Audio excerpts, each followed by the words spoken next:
Greetings everyone! Today I'll show you how to make human in Infinity Craft. First of all, fire and wind.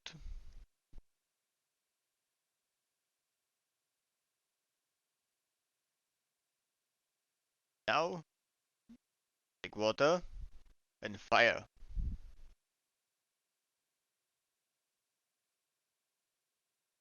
And now take earth. You have mud. Wind below and earth on it.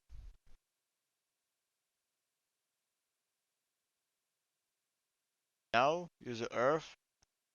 You have planet. Now use smoke, water. Now place fog on the planet.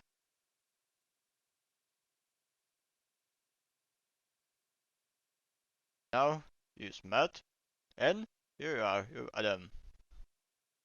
Venus, you have Eve. And voila, you have human. That's all. I hope it helped. Bye.